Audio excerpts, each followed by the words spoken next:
സത്യം പരം ധീമഹി എന്ന് പറഞ്ഞുകൊണ്ട് തുടങ്ങിയ ഭാഗവതത്തിൽ കസ്മയ്യേന വിഭാസിതോയമതിലോ ജ്ഞാന പ്രദീപപുര ഇത്യാദി ഉപസംഹാര ശ്ലോകത്തിലേക്ക് നാം കടക്കുമ്പോൾ കാണുന്ന സത്യം പരം ധീമഹി, എവിടെയും സത്യം, സർവസാക്ഷിയായ ഈശ്വരൻ.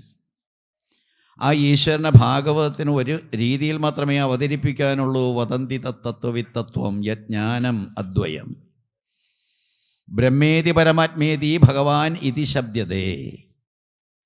ബ്രഹ്മമെന്ന് നിങ്ങൾ വിളിച്ചാലും ഭഗവാനെന്നോ പരമാത്മാവെന്നോ എന്തു പേര് പറഞ്ഞ് വിളിച്ചാലും അത് അദ്വൈതജ്ഞാനമാണ്.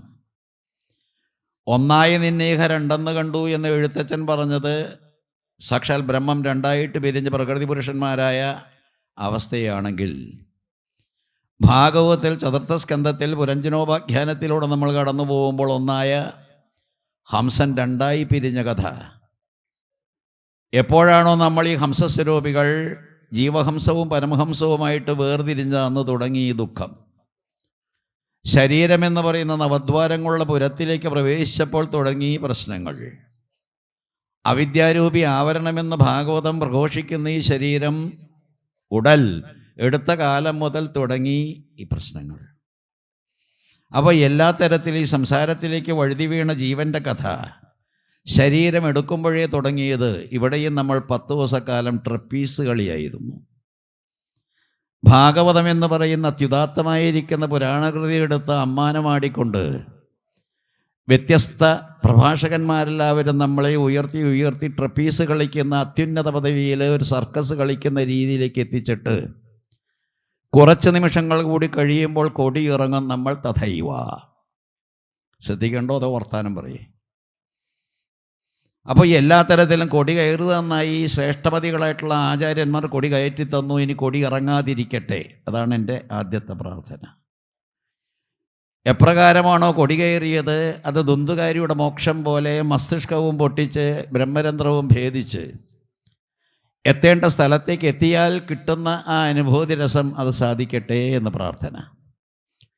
ഉപ്പുപാവ കടൽ അളക്കാൻ പോയ പോലെ എന്ന് ശ്രീരാമകൃഷ്ണ പരമഹംസർ പറയുന്ന പോലെ, ആഴമേറും നിൻമഹസാമാഴിയിൽ ഞങ്ങളാകവേ ആഴണം വാഴണം നിത്യം വാഴണം വാഴണം എന്ന് ഗുരുദേവൻ പാടി തന്ന പോലെ ഒരിക്കലും സംഭവിക്കാത്ത കാര്യങ്ങളാണ്. നമ്മൾ ഉപ്പുപാവ ആകെയില്ല, കടലിളക്കാൻ പോയ പോലെ അലിഞ്ഞലിഞ്ഞ് ചേരുകയില്ല. നമ്മൾ പ്രാകൃതമായിരിക്കുന്നൊരവസ്ഥയിലേക്ക്, ഞാൻ എന്നെ അലട്ടിയ കാര്യം പറഞ്ഞില്ല, അതുപോലെ അലട്ടുന്നത് സാക്ഷി എന്തു പറയുമോ ആവോ. വിഡ്ഢിത്തം പറഞ്ഞാൽ എൻ്റെ കേസ് തൊലയും ആകെ പ്രശ്നവും. ഇതാണ് നമ്മുടെ രീതി. അപ്പോൾ ഈ സംസാരത്തിൽപ്പെട്ട് ഉഴലുന്ന ജീവനെ സംബന്ധിച്ചിടത്തോളം ഉയർത്താൻ നമ്മൾ ശ്രമിക്കുമ്പോൾ സംസാരസാഗരേ മഗ്നം ദീനമ്മാം കരുണാനിധേ, 1000മോ അതിനേറെ പ്രാവശ്യമോ നമ്മളിങ്ങനെ പ്രാർത്ഥിക്കുന്നുണ്ട്. പക്ഷേ സംസാരസാഗരത്തിൽ നമ്മൾ കയറുന്നതേയില്ല, അത് വിട്ടുപോകുന്നതേയില്ല. അതാണ് പ്രശ്നം. അപ്പോൾ സത്യത്തെ പരം ധീമഹി എന്ന് പറയുന്ന സത്യം എന്ന് പറയുന്നതിനെ ധ്യാനിക്കാൻ നമ്മൾ തയ്യാറല്ല. വിഷയത്തിലേക്ക് പതുക്കെ ഒന്ന് കടക്കാം. ഇങ്ങോട്ടേക്ക് പോരുമ്പോൾ എൻ്റെ മനസ്സിൽ കടന്നുകൂടിയ മറ്റൊരു പ്രശ്നമാണ്, അനവധി പ്രഗത്ഭ കഥകളി നടന്മാർ, പ്രത്യേകിച്ചും നിങ്ങളുടെ ഈ വേങ്ങൂർ രാമകൃഷ്ണൻ എല്ലാ വർഷവും വന്ന് ചുവന്ന താടിയുടെ വേഷം കെട്ടി ആടുന്ന രംഗം, കത്തിവേഷക്കാരനായിട്ട് പള്ളിപ്പുറം ഗോപാലൻ നായർ ഇവരൊക്കെ ആടുന്ന രംഗം, കിടന്നുറങ്ങുന്നവരുടെ ഇടയിലൂടെ രൗദ്രഭീമൻ, അതുപോലെ ഈ പറയുന്ന ദുശാസനൻ ഇങ്ങനെ ഓടി പേടിപ്പിച്ച് നമ്മളെ അലട്ടുന്ന രംഗം, കഥയെല്ലാം തന്നെ കഥകളിയെല്ലാം തന്നെ കഴിഞ്ഞിട്ട് ചോദിക്കുന്നവരോട്, എൻ്റെ നാട്ടിലൊരു ചൊല്ലുണ്ട്, ബാലി വന്നു സുക്രി വന്നു പിന്നെ 2 കോഴിക്കട്ട വച്ച വേഷം വന്നു. നമ്മൾ കുറച്ച് കഴിഞ്ഞിട്ട് പറയാൻ പോകുന്നതാണ് ഭാഗവതം.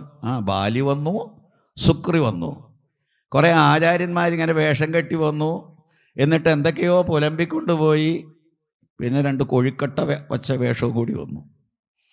അപ്പോൾ ഇത്തരത്തിലൊരു വേഷങ്ങളുടെ ഒരു പ്രകടനം അതാകാതിരിക്കണമെങ്കിൽ എന്ത് വേണം?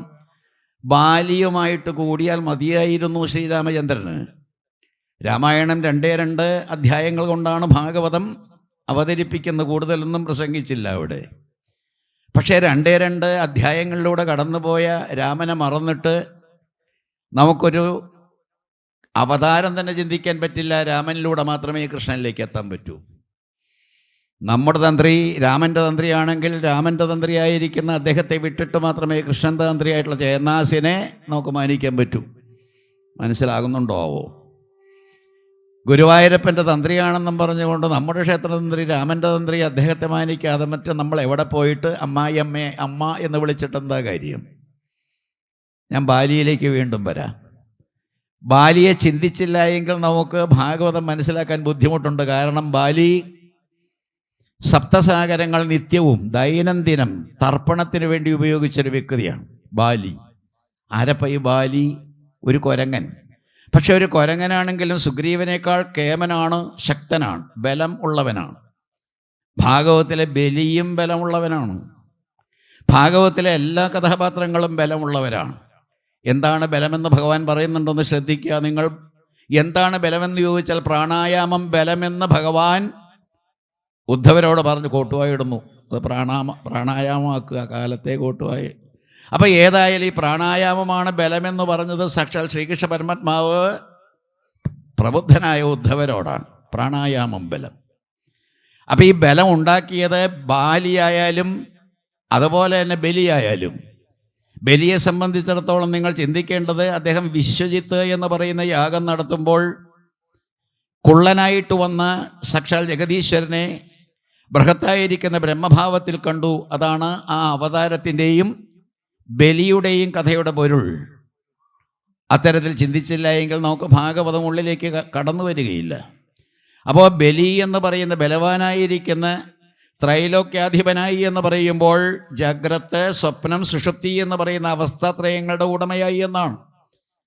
ഭാഗവതം കേൾക്കുന്ന നിങ്ങൾ ഇഡ്ഡലി എന്ന് പറയുന്ന പ്രധാനപ്പെട്ട കാലത്തെ ആഹാരത്തിനോട് ജ്വരം വച്ച് കഴിഞ്ഞാൽ ജാഗ്രം, സ്വപ്നം, സുഷുപ്തി എന്ന് പറയുന്ന അവസ്ഥാത്രയത്തെ തരണം ചെയ്യാൻ പറ്റില്ല. ജാഗ്രത്തും സ്വപ്നവും സുഷുപ്തിയും തരണം ചെയ്ത് തുര്യ അതീതം ഇതെല്ലാം തന്നെ കടക്കണമെന്നല്ലേ വെൺമണിയിൽ ജനിച്ചു വളർന്ന ഭവദാസൻ നമ്മളോട് പറഞ്ഞത്.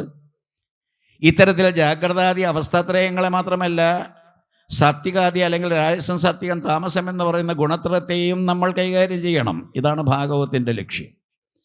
അപ്പം ഇവിടെ ബാലി, ബലി ഈ രണ്ട് പേരെ മാത്രം ചിന്തിക്കുകയാണെങ്കിൽ ബലി എന്ന് പറയുന്ന ആ ചക്രവർത്തി ജാഗ്രത, സ്വപ്ന, സുഷുപ്തി എന്ന് പറയുന്ന 3 ലോകങ്ങളെയും കീഴടക്കി വിശ്വജിത്ത് എന്ന് പറയുന്ന യാഗം നടത്തി അതിനതീതനായി പോകാൻ ശ്രമിക്കുമ്പോഴാണ് സാക്ഷാൽ ഈശ്വരൻ കുള്ളനായിട്ട് വരുന്നു.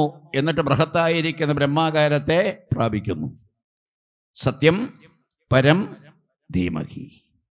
സത്യം പരം ധീമഹി എന്ന് പറയുന്ന വെറുതെ ഒരു പൊള്ളയായ 3 വാക്കുകളായിട്ട് നിങ്ങൾ ചിത്രീകരിക്കരുത്. ഞാൻ 2004 ഒരു സത്രം, മിനി സത്രം നടത്തിയപ്പോൾ കൊടി കയറ്റാനായിട്ട് കൊടിയെ ഉപയോഗിച്ചത് 3 നിറവും സത്യം പരം ധീമഹി എന്നുള്ള മുദ്രാവാക്യവുമാണ്. ആ 3 നിറങ്ങളിൽ ചുവപ്പ്, വെളുപ്പ്, കറുപ്പ് എന്ന് പറയുന്ന ആ ത്രിഗുണങ്ങളെ തന്നെ കൊടിയുടെ നിറങ്ങളായിട്ടെടുത്ത് അതിൽ സത്യം പരം ധീമഹി എന്നിങ്ങനെ ആലേഖനം ചെയ്ത് അതിങ്ങനെ ഉയർത്തിയതല്ലാതെ യാതൊരു ഗുണവും കിട്ടിയില്ല. നമ്മൾ ഈ 7 മുട്ടുള്ള മുള ഇവിടെ സ്ഥാപിച്ചു, ആ മുള 7 മുട്ടുള്ള മുള സ്ഥാപിച്ചു എന്നുള്ളതിൽ കവിഞ്ഞ് യാതൊരു ഗുണവും നമുക്കുമില്ല. കുറച്ച് കഴിയുമ്പോൾ ഈ മുള കരഞ്ഞുകൊണ്ട് എവിടെയെങ്കിലും ഇങ്ങനെ ഉണങ്ങി ചതല് പിടിച്ച് കിടക്കുന്നുണ്ടാവും. അപ്പോൾ എല്ലാ തരത്തിലും അവിടെയും സത്യം പരം ധീമഹി എന്ന് പറയുമ്പോൾ ഈ പ്രണവം എന്ന് പറയുന്ന ധനു, വില്ല്, അത് കഴിഞ്ഞിട്ട് നമ്മൾ ശരം എയ്യാനായിട്ട് തയ്യാറെടുക്കുമ്പോഴാണ് നമ്മൾ പരാശരന്മാരാകുന്നത്. ശരോഹി ആത്മാ. നമ്മൾ ഓരോരുത്തരും പേറിക്കൊണ്ട് കിടക്കുന്ന ജീവാത്മാവിനെ ശരമായിട്ടെടുത്ത് ഓംകാരത്തെ, പ്രണവത്തെ നമ്മൾ വില്ലുമായിട്ടെടുത്ത് അതിനെ തൊടുത്തുവിടാൻ തയ്യാറാവുമ്പോഴാണ് നമ്മൾ പരാശരനാകുന്നത്. പരാശരനാകാതെ വേദവ്യാസൻ ജനിക്കില്ല. അപ്പോൾ പരാശരനും കാളിയുമില്ലാതെ പരാശരൻ്റെ ജന്മമില്ല. സത്യമായിരിക്കുന്ന സംഗതിയെ അന്വേഷിച്ചുകൊണ്ട് നമ്മൾ ഭാഗവത്തിലൂടെ ഇങ്ങനെ നടക്കുമ്പോൾ അവിടെയും വേദവ്യാസൻ്റെ മഹിമാവ്യാസത്തെ നമുക്ക് കിട്ടാതെ, റേഡിയസ് എന്ന് പറയുന്ന അതിൻ്റെ അർത്ഥത്തെ കിട്ടാതെ, പകുതിയെ കിട്ടാതെ നമുക്ക് ഈശ്വരൻ ലഭ്യമല്ല. അപ്പോൾ എല്ലാ തരത്തിലും വേദവ്യാസനെ ജനിപ്പിച്ച പരാശരൻ എപ്രകാരമാണോ പരത്തിൽ ശരം എയ്യാൻ വേണ്ടിയിട്ട് ഇങ്ങനെ തൊടുത്തുകൊണ്ട് നടക്കുന്നത്, അതേപോലെ തന്നെ ഇവിടെയും ബാലി എന്ന് പറയുന്ന ആ കുരങ്ങനാണെങ്കിൽ തന്നെ സപ്തസാഗരങ്ങളിൽ ഗംഗേജ, യമനേജൈവ, ഗോദാവരി, സരസ്വതി, നർമ്മദേ, സിന്ധു, കാവേരി ഇങ്ങനെ കാണിക്കും. നമ്മൾ ബലിയിടുമ്പോഴും പൂജ നടത്തുമ്പോഴും ഒക്കെ ഇങ്ങനെ കാണിക്കും. ഗംഗയിലേക്ക് അല്ലെങ്കിൽ ഗംഗാജലത്തിലേക്ക് അല്ലെങ്കിൽ ഗംഗയായിട്ട് നമ്മൾ സങ്കല്പിക്കാൻ പോകുന്ന ജലത്തിലേക്ക് അവയെ ആവാഹിക്കുന്നു എന്നുള്ള മട്ടിൽ ഈ നദികളൊന്നും ഇന്നില്ലാനും. അപ്പോൾ എല്ലാ തരത്തിലും ആ സപ്തസാഗരങ്ങളെയെല്ലാം തന്നെ തരണം ചെയ്യുന്ന വ്യക്തിത്വത്തെ ഒന്ന് ചിന്തിക്കണം. ബാലിയെ ഒപ്പം ബലിയെ, 2 കഥാപാത്രങ്ങൾ മാത്രമേ ഞാൻ സത്യം പരം ധീമഹിയിൽ ഇവിടെ തൊടുത്തു വിടുന്നുള്ളൂ. അപ്പോൾ ഈ ബാലിയായാലും ബലിയായാലും ബാലി ചെയ്യുന്ന പ്രവൃത്തിയാണെങ്കിൽ സപ്തസാഗരങ്ങളെ ഇങ്ങനെ തരണം ചെയ്യുന്നത്. വീണ്ടും നിങ്ങൾ പഞ്ചമസ്കന്ധത്തിലേക്ക് വരണം. അവിടെയും സപ്തസാഗരങ്ങളെ സൃഷ്ടിച്ചതാര്? സപ്തസമുദ്രങ്ങളെ സൃഷ്ടിച്ചതാര്? അപ്പോൾ ഇതെല്ലാം തന്നെ സൃഷ്ടിക്കാനായിട്ട് സ്വയംഭൂമനുവിൻ്റെ ഒരു സന്തതിയായിട്ടുള്ള പ്രിയവ്രതൻ വന്നതെന്തേ? ഉത്താനപാദന് സാധിച്ചില്ലല്ലോ. 2 ആൺമക്കളിൽ ഒരുത്തൻ ഉത്താനപാദനാണ്, തലകിഴക്കണം തൂക്കുകാരനാണ്. അയാൾക്ക് വ്രതമില്ല, അനുഷ്ഠാനമില്ല, അല്ലെങ്കിൽ ആചാരങ്ങളില്ല. അയാൾ ഭാര്യയുടെ ചൊൽപ്പടി കേൾക്കുന്നൊരു ഹെൻപെക്റ്റായിരിക്കുന്നൊരു ഹസ്ബൻഡ്. അയാൾക്ക് ഇതൊന്നുമില്ല. സുരുചി പറയുന്നത് കേൾക്കും, സുനീതിയോട് ശ്രദ്ധയില്ല. ധ്രുവകുമാരൻ്റെ മടിയിൽ കയറ്റി ഇരുത്തുകയില്ല, പകരം ഉത്തമനെ മടിയിൽ കയറ്റി ഇരുത്തും. ആ കഥാപാത്രത്തിൽ നിന്ന് ഘടകവിരുദ്ധമായിട്ടുള്ള പ്രിയവ്രതൻ എന്ന് പറയുന്ന കഥാപാത്രമാണ് രഥത്തെ, ഒരു പ്രത്യേക രഥത്തെ സൃഷ്ടിച്ചുകൊണ്ട് അതിൽ കയറിയിരുന്നു കൊണ്ട് ഭൂമിയെ 7 വട്ടം ചുറ്റിക്കൊണ്ട് സപ്തസാഗരങ്ങളെ അല്ലെങ്കിൽ സപ്തസമുദ്രങ്ങളെ സൃഷ്ടിച്ചുവെന്നും സപ്തദ്വീപുകളെ സൃഷ്ടിച്ചു എന്ന് പറയുമ്പോൾ തരണം ചെയ്യേണ്ട 7 സമുദ്രങ്ങൾ, ആ തരണം ചെയ്യേണ്ട 7 സാഗരങ്ങൾ നിത്യവും തരണം ചെയ്യുന്നവനാണ് ബാലി. സത്യം പരം ധീമഹി. അപ്പോൾ സത്യത്തെ തേടിക്കൊണ്ട് 7 സാഗരങ്ങളെ നിത്യവും തരണം ചെയ്യാനുള്ളൊരു വ്യഗ്രത ഇല്ല എങ്കിൽ നമുക്ക് സത്യം പരം ധീമഹി വെറുതെ അധരവ്യായാമം, നമ്മൾ മന്ത്രം ജപിക്കുന്ന പോലെയാണ്. നിത്യവും കാലത്തും ഉച്ചയ്ക്കും വൈകുന്നേരമൊക്കെ ഇങ്ങനെ മെനക്കെട്ടിരുന്ന് മന്ത്രം ജപിക്കാറുണ്ട്, യാതൊരു ഗുണവുമില്ല, വെറും അധരവ്യായാമം, തികച്ചും യാന്ത്രികം.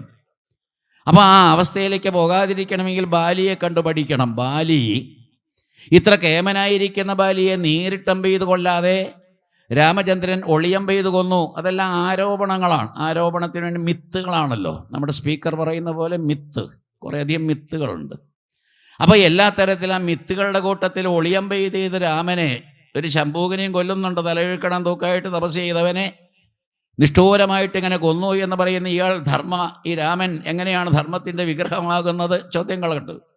എങ്കിൽ തന്നെ നമുക്ക് കാണാൻ കഴിയുന്നത് അമ്പേറ്റ് കിടക്കുന്ന ആ ബാലിയെ തൻ്റെ മടിയിൽ കിടത്തി താൻ എയ്ത അമ്പ് അങ്ങനെ പിഴുത് പുറത്തേക്കെടുത്ത് കളഞ്ഞുകൊണ്ട് മരണം തൻ്റെ മടിയിൽ കിടത്തിക്കൊണ്ട് തന്നെ മരണം കൊടുക്കുന്ന, അന്ത്യശ്വാസം വലിക്കാൻ കൊടുക്കുന്ന രാമൻ, രമിപ്പിക്കുന്നവൻ. അവിടെയും രമിപ്പിക്കുന്നവനായിട്ടുള്ള രാമൻ്റെ മടിയിൽ കിടന്ന് ഇത്തരത്തിൽ അമ്പേറ്റ് മരിച്ച ആ ബാലിയുടെ ജന്മമല്ലേ നിങ്ങൾ ഭാഗവതത്തിൽ ഒടുവിലേക്ക് വരുമ്പോൾ ഭഗവാന്റെ സുധാമഗമന സമയത്ത് കണ്ട് ജരൻ കഥകൾ പരിശോധിക്കുമ്പോൾ രുക്മിണീ സ്വയംവര വേളയിൽ അതിനെപ്പറ്റി പ്രതിപാദിച്ച ആചാര്യൻ പറഞ്ഞു, വാൽമീകിക്ക് സാധിക്കാതെ പോയത് സീതയെയും രാമനെയും തമ്മിൽ യോജിപ്പിക്കാൻ കഴിയാതെ ദുഃഖിച്ചു മരിച്ച അയാൾ ഒരു ബ്രാഹ്മണനായിട്ട് ജനിച്ചു എന്നും കേൾക്കേണ്ട പാതി കേട്ടില്ല, കേട്ടു എന്നുള്ള മട്ടിൽ ഓടുകയാണ് ദ്വാരകയിലേക്ക് ശ്രീകൃഷ്ണ പരമാത്മാവിനെ കൊണ്ടുപോരാൻ സാധിച്ചു പോരാനായിട്ട്. അവിടെയും വാസ്തവത്തിൽ ജന്മവും പുനർജന്മവും കർമ്മവും കർമ്മത്തിൻ്റെ ഫലങ്ങളും ഇതെല്ലാം തന്നെ പറഞ്ഞു തരുന്ന നമ്മുടെ ഫിലോസഫിയിൽ ബാലി എന്ന് പറയുന്നത് മരിച്ചുവെങ്കിൽ തന്നെ ജരനായിട്ട് വരുന്നു.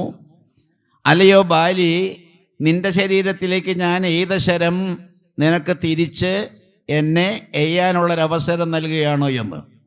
ഇവിടെയാണ് സത്യം പരം ധീമഹി. ഇവിടെയാണ് ശരോഹി ആത്മാ എന്ന് പറയുന്ന രീതിയിൽ ശരമാണ് ആത്മാവ്.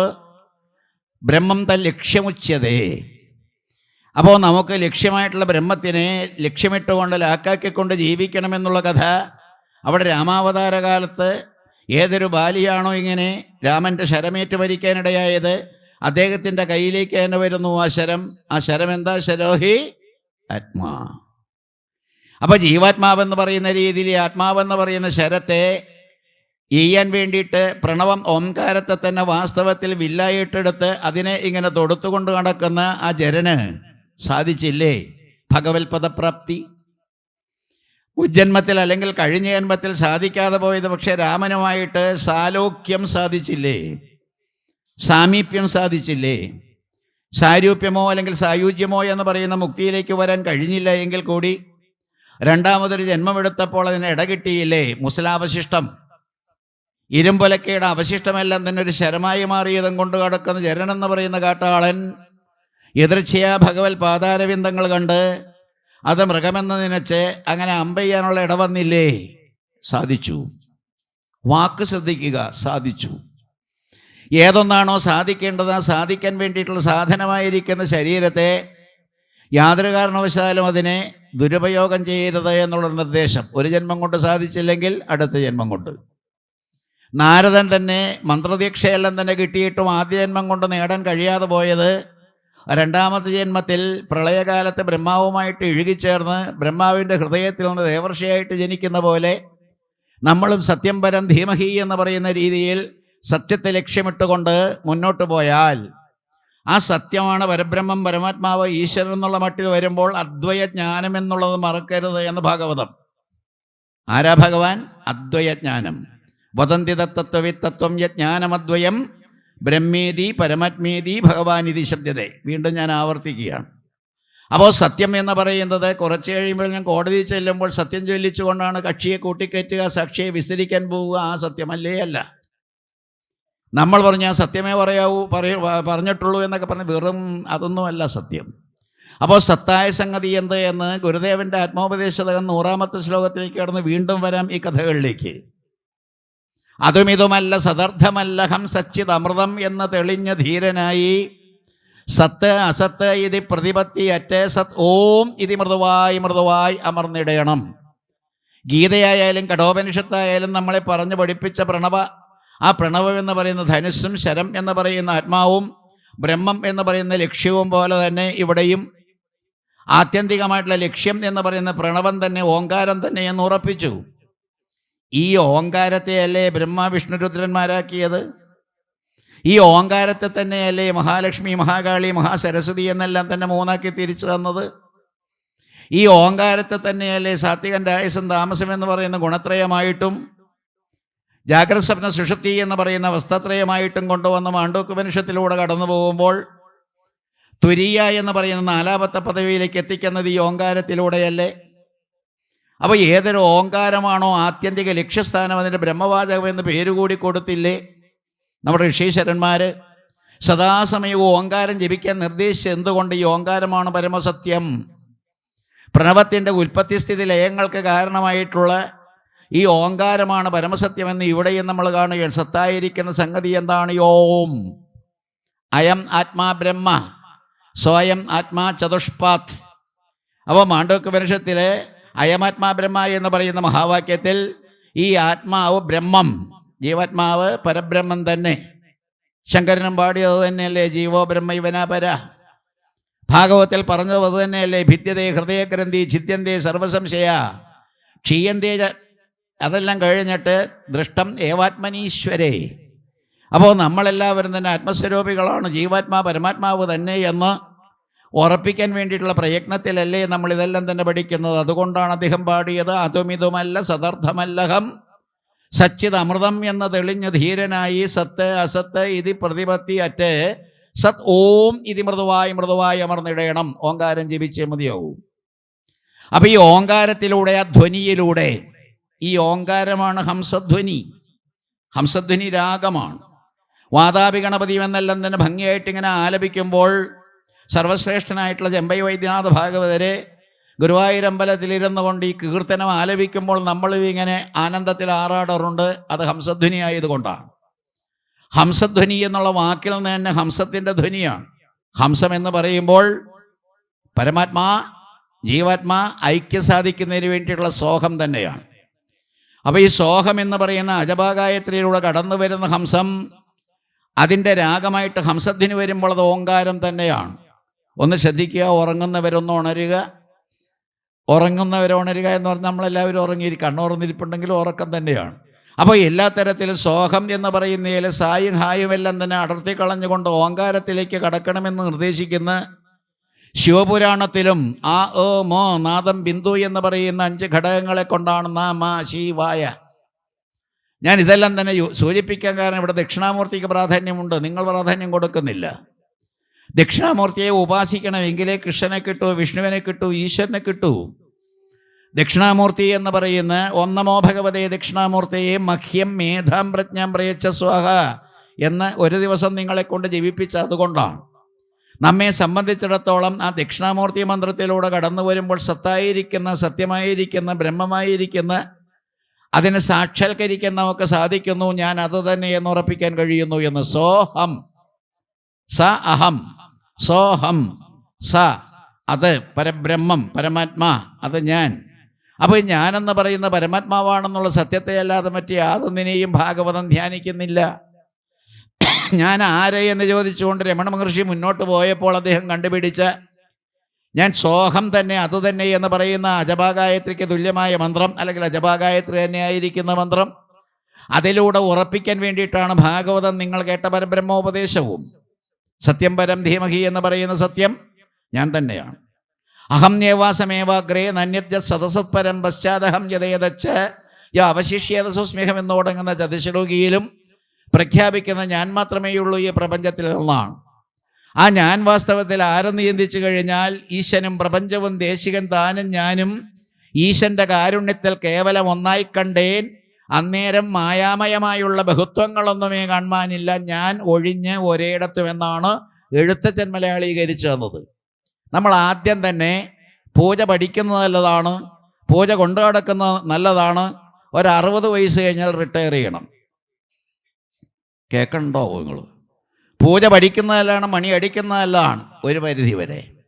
മരിക്കുമ്പോഴും മണിയടിക്കാൻ വേണ്ടിയിട്ട് നിങ്ങൾ കൊതിച്ചുകൊണ്ടിരുന്ന നിങ്ങൾ പ്രേതമാകും, യാതൊരു സംശയവുമില്ല. അപ്പോൾ ബ്രഹ്മരക്ഷസാകാതിരിക്കാനും ആകാതിരിക്കാനും എന്തു വേണം? ഒടുവിൽ ഉപേക്ഷിക്കുക എന്ന് പറയുന്ന വേദാന്തത്തിലേക്ക് കടക്കണം. വേദത്തിൻ്റെ അന്തം അല്ലെങ്കിൽ അന്ത്യഭാഗം എന്ന് പറയുന്ന അറിവിലേക്ക് തന്നെ കടക്കണം.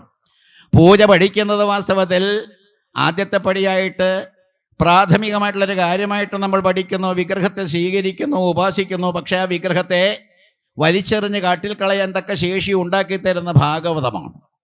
ഭാഗവതത്തിലെ വിഗ്രഹങ്ങളെല്ലാം തന്നെ അവശേഷിക്കുന്നില്ല, അവസാനിക്കുകയാണ്. വരാഹാവതാരം വന്നു, പെട്ടെന്ന് അതിൻ്റെ കഥയെല്ലാം തന്നെ തീർന്നു. നരസിംഹാവതാരം വന്നു, അതിൻ്റെ കഥയും തീർന്നു. പക്ഷേ ശിവപുരാണത്തിൽ നരസിംഹാവതാരം വന്നിട്ട് ഈ ലോകത്തുനിന്ന് പോകാൻ മടിച്ചു നിൽക്കുന്ന നരസിംഹത്തെ കീറിപ്പിളർന്ന് ആ രൂപമെല്ലാം തന്നെ ഇല്ലാതെയാക്കുന്നതിന് വേണ്ടി ശിവൻ്റെ ഒരു അവതാരമുണ്ട്. അത് ശരഭം ഏറ്റുമാനൂരപ്പൻ. അപ്പോൾ ഏറ്റുമാനൂരപ്പനായിട്ട് അവതരിക്കുന്ന ശിവസ്വരൂപം ഈ ഘോര നരസിംഹരൂപത്തെ പിടിച്ചു വലിച്ചു നിർത്തിയിട്ട് കീറി അതിൻ്റെ ആ തോലെല്ലാം തന്നെ ഉരിഞ്ഞു കളയുന്ന രീതി നമ്മെ പഠിപ്പിക്കുന്ന മറ്റൊന്നാണ്. നരസിംഹത്തിൻ്റെ വേഷം കെട്ടിയ അല്ലയോ ഭഗവാനെ, നിനക്ക് ഇത്തരത്തിൽ രൂപമുണ്ടോ, ഗുണമുണ്ടോ? നിർഗുണഭാവത്തിലിരിക്കേണ്ട നീ വാസ്തവത്തിൽ ശരീരമെടുത്തിട്ട് ആ ഉടലും കൊണ്ട് ഓടിയടക്കാൻ കാക്ഷിക്കുന്ന സംസാരത്തിൽ ഇങ്ങനെ വ്യാപൃതനാകാൻ ശ്രമിക്കുന്നത് ശരിയല്ല എന്ന് ജ്ഞാനത്തിൻ്റെ പരമകാട്ടിലിരിക്കുന്ന ശിവസ്വരൂപം അത് വലിച്ചു കീറിക്കളയുകയാണ്. എന്താ സത്യം പരം ധീമഹി? ഇവിടെ ഇരിക്കുന്ന ഭക്തന്മാരെല്ലാവരും തന്നെ അവരുടെ ശരീരത്തെ കീറി മുറിച്ചില്ലാതെയാക്കുക. കേൾക്കണ്ടോ? ഉറക്കത്തിൽ നിന്ന് ഉണർന്നോ? ശരീരത്തെയെല്ലാം തന്നെ കീറി മുറിച്ച് ഇല്ലാതെയാക്കാൻ വേണ്ടിയിട്ടാണ് കണ്ണൻ നന്നേ ചെറുപ്രായത്തിലെ തന്നെ കുടം തല്ലിയോടയ്ക്കാൻ തുടങ്ങിയത്. കുടമെന്ന് പറയുന്ന കൂടത്തെ ശരീരത്തെ തല്ലിയോടയ്ക്കാതെ നിങ്ങൾക്ക് പരമാത്മ സ്വരൂപത്തെ എങ്ങനെ ദർശിക്കാൻ സാധിക്കും? നിങ്ങൾ ചുമന്നുകൊണ്ട് കിടക്കുന്ന ശരീരം തടസ്സമായിട്ട് നിൽക്കുന്നിടത്തോളം കാലം നമുക്ക് എങ്ങനെ ലക്ഷ്യം പ്രാപിക്കാൻ കഴിയും? അപ്പോൾ എല്ലാ തരത്തിലും പൂർണ്ണാവതാരം എന്ന് പറയുന്ന കൃഷ്ണാവതാരത്തിൽ അദ്ദേഹം സാധിച്ചു തന്ന കുടത്തെയെല്ലാം തന്നെ തല്ലി ഉടയ്ക്കുക. വീണ്ടും ഇടയ്ക്ക് ഒന്ന് പുറകോട്ട് പോകാം, ഈ ബാലിയിലേക്കും ബലിയിലേക്കും. ഏതായാലും ബാലി എന്ന് പറയുന്ന കഥാപാത്രത്തിന് ജരനായിട്ട് ജനിക്കാനും ജരൻ മുസലാവശിഷ്ടമെല്ലാം തന്നെ ഉപയോഗിച്ചുകൊണ്ട് ആസ്ത്രം തൊടുത്തുവിട്ട് ഭഗവത്പാദാരങ്ങൾ സ്പർശിക്കാനും ലക്ഷ്യമായിരിക്കുന്ന ഈശ്വരപദപ്രാപ്തി നേടാനും സാധിച്ചു. നിങ്ങളൊന്ന് ശ്രദ്ധിക്കുന്നുണ്ടാവോ? കൃഷ്ണാവതാരം കഴിഞ്ഞ് രാജസൂയ വേളയിൽ ശ്രദ്ധിക്കുക, രാജസൂയ. ഈ രാജസൂയ വേള സൂചിപ്പിച്ചുകൊണ്ടാണ് സപ്തമസ്കന്ധത്തിലെ നരസിംഹത്തിൻ്റെ അവതാരമെല്ലാം തന്നെ ഭാഗവതം ഇട്ടുതരുന്നത്. സപ്തമസ്കന്ധത്തിൽ അങ്ങനെയാണ് കഥയുടെ പോക്ക്. എങ്കിൽ തന്നെ ഈ സപ്തമസ്കന്ധം കഴിഞ്ഞ് ദശമസ്കന്ധത്തിലാണ് ഭഗവാൻ രാജസൂയ വേളയിലാണ് അവതാര ഉദ്ദേശം പൂർത്തീകരിക്കുന്നത്. മറ്റൊന്നുമല്ല, ജയവിജയന്മാരുടെ മൂന്നാമത്തെ ജന്മമായിരിക്കുന്ന ശിശുപാലനെയും ദന്തഭക്തനെയും സുദർശനം കൊണ്ട് ഹനിക്കുന്നത്. ഈ സുദർശനം കൊണ്ട് അവരെ നിഗ്രഹിച്ചതിന് ശേഷം അവരുടെ ശരീരത്തിൽ നിന്ന് തേജസ് ഒഴുകി വന്ന് ഭഗവാൻ ലയിക്കുന്നതായിട്ടാണ് ചിത്രം നമ്മൾ കാണുന്നത്. അത് തന്നെയാണ് സപ്തമസ്കന്ധത്തിലെയും തുടക്കം കുറിക്കുന്നത്. അപ്പോൾ എല്ലാ തരത്തിലും മൂന്നാമത്തെ ജന്മം എടുത്ത് അവർ എന്താണ് ചെയ്തത്? വിലയം പ്രാപിച്ചു. ഏതൊരു ജീവനാണോ ജീവാത്മാവാണോ ശരീരത്തിൽ ഇങ്ങനെ കുടികൊള്ളുന്ന ആ ജീവാത്മാവിനെ ലയിപ്പിച്ചു എന്ന അവിടെയാണ് ഈ ശരത്തിൻ്റെ പ്രത്യേകത, അവിടെയാണ് ഈ പ്രണവത്തിൻ്റെ പ്രത്യേകത, അവിടെയാണ് ഈ പറയുന്ന ഭഗവത്ഗീതയിലും കഠോപനിഷത്തിലുമെല്ലാം തന്നെ പറയുന്ന പരാശര ഭാവത്തിൻ്റെ പ്രത്യേകത. പരാശരൻ, ആ പരാശര ഭാവത്തിലേക്ക് ബാലിക്ക് അദ്ദേഹത്തിൻ്റെ ആദ്യകാല ജീവിതത്തിൽ കടന്നു വരാൻ കഴിഞ്ഞില്ല. പുനർജന്മത്തിൽ ജരനായപ്പോൾ അദ്ദേഹത്തിന് സാധിച്ചു ഈശ്വരാനുഗ്രഹം കൊണ്ട്. അപ്പോൾ നമുക്ക് സാധിക്കുന്നത് എന്താ? നമ്മൾ പരത്തിൽ എയ്യാൻ വേണ്ടിയിട്ട്, പരം എന്ന് പറയുന്ന പരബ്രഹ്മത്തിലേക്ക് എയ്യാൻ വേണ്ടിയിട്ട് ജീവൻ അല്ലെങ്കിൽ ജീവാത്മാവ് എന്ന് പറയുന്ന ശരത്തെ തൊടുത്ത് പ്രണവത്തെ ഉപാസിച്ചുകൊണ്ട് മുന്നോട്ട് പോവുക. പ്രണവമാണ് സത്യമായിരിക്കുന്ന ഈശ്വരൻ്റെ വാചകം. സത്യം പരം ധീമഹി. അപ്പോൾ ഈ സത്യം പരം ധീമഹി എന്ന് പറയുന്നത് ഓരോരോ കഥകളെയും കോർത്തിണക്കിക്കൊണ്ട് തന്നെ നിങ്ങൾ ചിന്തിക്കണം. വരാഹാവതാരം വന്നിട്ട് നമ്മൾ സത്യം എന്ന് പറയുന്നൊരവസ്ഥയിലേക്ക് എത്താൻ മടിച്ചു നിൽക്കുന്നു. കാരണം ഹിരണ്യാക്ഷൻ, ഇനി ഹിരണ്യകശിപു കൂടിയുണ്ട്, അദ്ദേഹത്തെ നരസിംഹാവതാരത്തിലൂടെ നിഗ്രഹിച്ചു. എന്നിട്ടും സത്യത്തെ സാക്ഷാത്കരിക്കാൻ മടിച്ചു നിൽക്കുകയാണ്. അതിന് കാരണം പറയുന്നുണ്ട് ഊതി എന്ന് പറയുന്ന കർമ്മവാസന. ഊതി ഭാഗവത്തിലെ ദശലക്ഷണങ്ങളിൽ ഒന്നായ ഊതി എന്ന് പറയുന്ന കർമ്മവാസന അവരെ അലട്ടുന്ന വാസന കൊണ്ട് അവർക്ക് ഇനിയും ജന്മങ്ങൾ എടുക്കേണ്ടത് കൊണ്ട് ആദ്യത്തെ ജന്മത്തിൽ ഇത്രമാത്രമേ സാധിച്ചുള്ളൂ. നിഗ്രഹിച്ചു ഭഗവാനെങ്കിൽ തന്നെ അനുഗ്രഹം പൂർണ്ണമായില്ല. അതിൻ്റെ ഫലമായിട്ട് രണ്ടാമത് ജനിച്ചപ്പോഴാണ് രാവണൻ എന്ന് പറയുന്ന ശൈവൻ. രാവണൻ എന്ന് പറയുന്ന ശൈവൻ എന്ന് പറയാൻ കാരണം കൈലാസത്തെ എടുത്ത് അമ്മാനമാടിയവനാണ്. അമ്മാനമാടിയതിൻ്റെ ഫലമായിട്ട് ഭഗവാന്റെ പ്രീതി ലഭിച്ച അദ്ദേഹത്തിൻ്റെ ചന്ദ്രഹാസം പോലുള്ള വാളും അതുപോലുള്ള അനുഗ്രഹങ്ങളും എല്ലാം തന്നെ ലഭ്യമായി. അങ്ങനെയുള്ളൊരു മഹത് വ്യക്തിത്വം. വിഷ്ണു വിദ്വേഷം മാത്രമേ ഉള്ളൂ, ഭക്തനല്ല എന്ന് പറയാൻ നിവർത്തിയില്ല. വേദാന്തിയാണോ എന്ന് ചോദിച്ചാൽ ആണുതാനും. അധ്യാത്മരാമായണത്തിൽ ഇങ്ങനെ സീതയോട് ചോദിക്കുന്നുണ്ട്, നിന്നിലെ നീ മറഞ്ഞെന്തിരുന്നിടുവാൻ. എഴുത്തച്ഛൻ്റെ ഭാഷയാണെങ്കിൽ തന്നെ നിന്നിലെ നീ മറഞ്ഞെന്തിരുന്നിടുവാൻ എന്ന് ചോദിക്കുന്നത് ഒരു വേദാന്തത്തിൻ്റെ ഭാഷയാണ്. നമ്മൾ ഇരിക്കുന്ന നിന്നിലെ നീ മറഞ്ഞാണ് ഇരിക്കുന്നത്. നിന്നിലെ നീ, എന്നിലെ ഞാൻ. അപ്പോൾ അത്തരത്തിൽ മറഞ്ഞിരിക്കുന്നൊരവസ്ഥയെല്ലാം തന്നെ സൂചിപ്പിച്ചുകൊണ്ട് പരബ്രഹ്മമായിരിക്കുന്ന ശ്രീരാമനെ പറ്റി അദ്ദേഹം പറയുന്നത് ശോഭജനും ഒരവനിവരസുരനും അവനൊക്കും ഈ ശ്വാക്കളും കോക്കളും ഭേദമില്ലേതുമേ ഭവതിയെയും ഒരു ശബരതരുണിയെയും ആത്മന പാർത്ത് കണ്ടാൽ അവനില്ല ഭേദം പ്രിയേ. പരമാത്മാവിൻ്റെ പ്രത്യേകത. അപ്പോൾ ഇതെല്ലാം തന്നെ പറഞ്ഞു കൊടുക്കുന്ന രാവണനെ നിഗ്രഹിക്കുന്നതിന് വേണ്ടി അദ്ദേഹം കിണഞ്ഞു പരിശ്രമിക്കേണ്ടി വന്നില്ലേ? സാക്ഷാൽ സൂര്യഭഗവാന്റേതാണ് അനുഗ്രഹവും കൂടി വേണ്ടി വന്നില്ലേ? സൂര്യവംശത്തിൽ ജനിച്ചു, സൂര്യപുത്രനായിരിക്കുന്ന സുഗ്രീവനുമായിട്ടുള്ള സഖ്യത്തിലായി. എന്നിട്ടും പൂർത്തീകരിക്കുന്നതിന് വേണ്ടി സൂര്യൻ്റെ ഉപാസനയിലൂടെ ഒടുവിൽ ഏതായാലും ഈ പറയുന്ന രാവണ നിഗ്രഹവും ാണ് നാം കാണുന്ന ആ കഥയുടെ പോക്ക് ചെന്നെത്തിക്കുന്നത് കൃഷ്ണനിലേക്ക്. അപ്പോൾ ഒരു പൂർണ്ണാവതാരമായിരിക്കുന്ന രാമാവതാരത്തിൽ നിന്ന് പരിപൂർണാവതാരമായിരിക്കുന്ന കൃഷ്ണാവതാരത്തിലേക്ക് വരുമ്പോൾ ഈ രാമാവതാര കാലത്ത് എന്തെല്ലാം ഉണ്ടായോ? രചകൻ എന്ന് പറയുന്ന ഒരു വെളുത്തേടൻ എപ്രകാരമാണോ നിഷിച്ചത്, അല്ലെങ്കിൽ അപവാദങ്ങളെല്ലാം തന്നെ തൊടുത്തുവിട്ട് സീതാ പരിത്യാഗത്തിനെല്ലാം തന്നെ ഇടവരുത്തിയത്, ആ രചകൻ്റെ ആ ജന്മം അല്ലെങ്കിൽ അയാളെ കൃഷ്ണാവതാര സമയത്ത് നിഗ്രഹിക്കുന്നതും, ഏതൊരു ശൂർപ്പണകയാണോ വിരൂപയാക്കപ്പെട്ടത് ലക്ഷ്മണകുമാരനാലാണെങ്കിൽ തന്നെ അത് ജനിച്ചു വന്നതിനെ വാസ്തവത്തിൽ 3 വളവോടുകൂടി വന്നതിനെ സ്വരൂപ ആക്കുന്നതും സുന്ദരിയാക്കുന്നതും, അതെല്ലാം തന്നെ നമ്മൾ താത്വികമായിട്ട് ചിന്തിക്കുമ്പോൾ 3 വളവ് നമുക്കുണ്ട്. സാത്വികൻ, രാജസം, താമസം. ഈ 3 വളവോടുകൂടിയാണ് നമ്മളെല്ലാവരും ജനിക്കുന്ന. അഷ്ടാവക്രൻ 8 വളവെന്നാണ് കേട്ടിട്ടുള്ളത്. അഷ്ടാവക്രൻ കേട്ട് കാണും, അഷ്ടാവക്രൻ്റെ ഗീത. അങ്ങനെ അഷ്ടാവക്രൻ എന്ന് പറയുന്ന മഹർഷി ശ്രേഷ്ഠൻ 8 വളവോടുകൂടി ജനിക്കാൻ കാരണം അച്ഛൻ ജപിക്കുന്ന വേദത്തിലെ തെറ്റുകളെല്ലാം തന്നെ തൻ്റെ ശരീരത്തെ ബാധിച്ചതുകൊണ്ടാണ്. അകത്ത് കിടന്നുകൊണ്ട്, ഗർഭത്തിൽ കിടന്നുകൊണ്ട് ശ്രവിക്കാനും ശ്രദ്ധിക്കാനും തക്ക കഴിവുള്ള ആ വ്യക്തിത്വം വാസ്തവത്തിൽ കേട്ട കാര്യങ്ങളിലെ അപാകതകളെല്ലാം തന്നെ ഓരോ വളവുകളായിട്ട് മാറിയെന്ന്. ത്രിവക്രായി എന്ന് പറയുന്ന ഈ പറയുന്ന കംസന് അങ്കരാഗം കൊണ്ടു കൊടുക്കാൻ പോകുന്ന സുന്ദരി ആക്കി തീർത്തത് 3 വളവുകൾ തീർത്തപ്പോഴാണ്.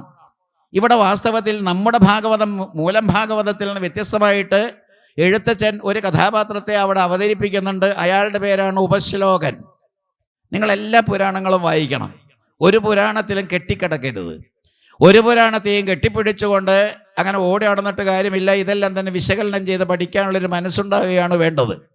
നമ്മുടെ സനാതനധർമ്മത്തിൻ്റെ പ്രത്യേകത വൈരുദ്ധ്യാത്മകമാണ്, വൈവിധ്യമാർന്നതാണ്. ആ ഭിന്നരുചിക്കാരായിട്ടുള്ള എല്ലാവർക്കും ആസ്വദിക്കാവുന്ന സകലത് വിട്ടു വന്നിട്ടുള്ള നമ്മുടെ പുരാണങ്ങൾ അതിനെ നല്ല രീതിയിൽ കമ്പാരിസൺ നടത്തണം. അപ്പോൾ കമ്പയർ ആൻഡ് കോൺട്രാസ്റ്റ്, അങ്ങനെ വൈരുദ്ധ്യത്തെയും വൈവിധ്യത്തെയും ഒക്കെ മനസ്സിലാക്കിക്കൊണ്ട് മുന്നോട്ട് പോകാനുള്ള ഒരു കഴിവ് ഹിന്ദുവിനുള്ളത് കൊണ്ടാണ് ഋഷീശ്വരന്മാർ മെനഞ്ഞെടുത്ത് തന്ന അനവധി മന്ത്രങ്ങൾ. എന്തിനാണപ്പോൾ ഇത്രയും മന്ത്രങ്ങൾ? ഒരു മന്ത്രം പോരെ. എന്തിനാണ് ഇത്രമാത്രം രൂപങ്ങളും ഭാവങ്ങളും? എന്തിനാണ് ശ്രീകോവിലി ഗണപതിയും ഒപ്പം ഈ ദക്ഷിണാമൂർത്തിയും ഭഗവാനോടൊപ്പം ഇങ്ങനെ പ്രതിഷ്ഠിച്ചു വച്ചിരിക്കുന്നത്? ചിന്തിക്കേണ്ട വിഷയങ്ങളാണ്. അപ്പോൾ പടിപടിയായിട്ട് നമ്മൾ ഓരോന്നിനെ തരണം ചെയ്തുകൊണ്ട് ലക്ഷ്യമെന്ന് പറയുന്ന ഒരേ ഒരു ഏകം സത്ത് വിപ്രാ ബഹുതാ വദന്തി എന്ന് പറയുന്ന സത്തിലേക്ക്, അതാണ് സത്യം പരം ധീമഹി. ഭാഗവത്തിൽ തുടങ്ങാമായിരുന്നു. ശശങ്കചക്രം സകിരീടകുണ്ടലം സപീത വസ്ത്രം സരസീരുകേഷണം. നമ്മൾ ഈ സഹസ്രനാമം ജപിച്ചു തുടങ്ങുന്ന പോലെ ഒരു പ്രത്യേക വിഗ്രഹമൊക്കെ ഉണ്ടാക്കി വെച്ചിട്ട് തുടങ്ങാമായിരുന്നു. ഭാഗവത്തിൽ അങ്ങനെ ചെയ്തില്ല. എന്തുകൊണ്ട് ചെയ്തില്ല? രൂപമില്ലാത്ത ഭാവത്തിലേക്ക് നയിക്കുന്ന രൂപങ്ങളാണ് ഈ അവതാരങ്ങളെല്ലാം. രൂപമില്ലാത്ത ഭാവത്തിലേക്ക് എന്ന് പറയുമ്പോൾ ആത്മസ്വരൂപന്മാരാണ് നിങ്ങളെന്ന് എല്ലാം പഠിപ്പിക്കുന്ന രീതിയിലേക്ക് ആദ്യം വരാഹം വന്നു. ആ വേഷം കെട്ടാൻ കാരണം അനുയോജ്യമായിട്ടുള്ള വേഷം ആവശ്യമായതുകൊണ്ടാണ്. പോകുന്നത് ഉള്ളിൽ നിന്നാണ്. അക്കാര്യം നമ്മൾ മറന്നു പോകുന്നു. നരസിംഹാവതാരം വരുമ്പോൾ തൂണ് പൊട്ടിച്ച് പുറത്തേക്ക് വരിക എന്ന് പറഞ്ഞാൽ ആലങ്കാരികമായിട്ട് അതിനെ ചിത്രീകരിച്ചാൽ നട്ടല്ലേ എന്ന് പറയുന്ന അതിനെ പൊട്ടിച്ച് ഭഗവാനെ പുറത്തേക്ക് എടുക്കുന്ന രീതിയുമാണ്. അപ്പോൾ ശരീരത്തെ തന്നെ ഉപയോഗിച്ചുകൊണ്ട് ഈശ്വരനെ അന്വേഷിക്കുന്ന ഒരു വ്യക്തിക്ക് അവതാരങ്ങൾ മനസ്സിലാക്കാൻ കഴിയും. അതിനെത്തൊണ്ടാണ് രാവണകുംഭകർണന്മാർ ജനിക്കുന്നതും അവരെ ഭഗവാൻ കൊല്ലുന്നതും. എന്നിട്ട് മൂന്നാമത് ശിശുപാലൻ ദന്തവക്ത്രൻ എന്ന് പറയുന്ന ജനിക്കുന്ന ആ ജയവിജയന്മാർ അവരെ സുദർശനം കൊണ്ട് നിഹനിച്ച് അവരുടെ ചൈതന്യത്തെ തന്നിലേക്ക് സംക്രമിപ്പിക്കുന്നത് പൂതനയെ നിഗ്രഹിച്ച പോലെ തന്നെയല്ലേ? എല്ലാ കഥകളിലും ഭാഗവതമുണ്ട്. നിങ്ങൾ ഭാഗവതം ആദ്യം മുതൽ അവസാനം വരെ ഇങ്ങനെ നിലവിളിച്ചുകൊണ്ടിരിക്കേണ്ട കാര്യമില്ല. അഹോ ബഗി യം സ്തനകാളകൂടം ജിഘാംസയാപായി അതപ്യസാധി ലേഭേഗതിം തൃജിതം തതോന്യം കമ്പാ ദയാലും ശരണം വ്രജേമ. തൃതീയ സ്കന്ധത്തിൽ പറഞ്ഞതാണ്. ആ ശ്ലോകത്തിലൂടെ കടന്നു പോകുമ്പോൾ ഇത്രമാത്രം ദയാലുവായിരിക്കുന്ന ഒരു ഈശ്വര സ്വരൂപം വേറെ എവിടെയുണ്ട്? മുല കൊടുക്കാനായിട്ട് പാൽ ഊട്ടാനായിട്ട് വന്ന ദുഷ്ടയായിട്ടുള്ള പൂതനയെ പോലും സ്വീകരിച്ചു. അമ്മയുടെ സ്ഥാനം കൊടുത്തിട്ട് അവളുടെ ഉയരുണ്ട് ആ പ്രാണനെ തന്നിലേക്ക് സംക്രമിപ്പിച്ചിട്ട് മോക്ഷം കൊടുത്ത കൃഷ്ണനെ പോലെ ദയാലുവായിട്ട് വേറെ ആരുണ്ട് എന്നാണ് ചോദ്യം. അപ്പോൾ ഓരോ ഈ കഥകളും എടുക്കുമ്പോഴും ഭാഗവതം പൂർണ്ണമാക്കി അത്തരത്തിൽ മനസ്സിലാക്കാനുള്ള ശ്രമം നടത്തണം. ഇനിയിപ്പോൾ സംഗ്രഹം വായിക്കും. എന്താ ഉദ്ദേശം? സംഗ്രഹം കഴിഞ്ഞോ? ഇല്ല. അപ്പോൾ ഈ സംഗ്രഹം വായിച്ചിട്ട് നിങ്ങളെല്ലാവരും കിടന്ന് ഓരോ വിളിക്കും ഓ നമോ ഭഗവതേ വാസുദേവായ. അതിനകത്ത് കുറേ കഥാഗോളങ്ങൾ ഇങ്ങനെ